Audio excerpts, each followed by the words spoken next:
Tinutugis na ng mga pulis ang tatlong lalaki na sangkot sa nakawan ng motorsiklo sa Maynila.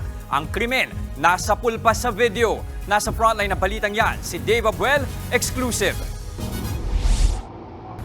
Mag-alas 4 ng madaling araw nitong Martes nang mahagip sa CCTV ang lalaking ito na isa palang kawatan. Bumaba siya mula sa tricycle sa Velasquez Street, Tondo, Maynila. Tumawid siya papunta sa isang nakaparadang motor sa sidewalk. Sinakyan niya ang motor. Hindi nakalak, Nakalak na. At unti-unti itong inilayo hanggang sa tuluyang mapaandar ang motor. Ayun, napaandar niya na.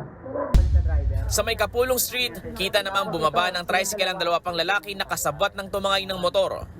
Naglakad ang nakasul habang bumalik sa loob ng tricycle ang isa pa. Ilang saglit pa, makikita na muli ang naunang kawatan na nakasunod na sa tricycle sakay ng kinarnap na motorsiklo. Hindi na nakita ng CCTV ang sumunod na pangyari, pero sa iba pang makuha ay kitang ang dalawang lalaking sakay ng tricycle na ang nagmaneho sa ninakaw ng motorsiklo.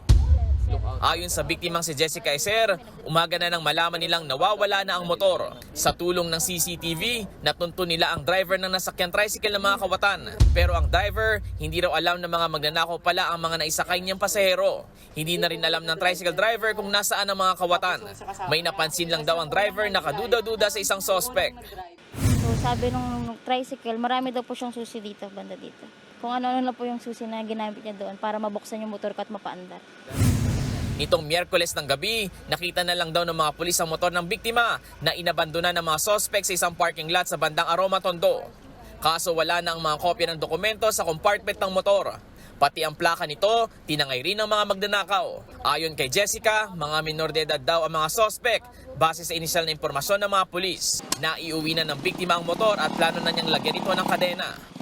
Ayon pa sa biktima, kahit na-recover na yung motorsiklo, magsasampa pa rin siya ng reklamo. Patuloy pang pinaghahanap ng mga otoridad ang tatlong magnanakaw. Nagbabalita mula sa frontline, Dave Abuel, News 5. Mga kapatid, Jess De Los Santos po, huwag magpahuli sa mga umaaksyong balita at napapanahong issue sa bansa. Para sa mas malawak na balitaan, mag-subscribe at mag-follow sa social media pages ng News 5.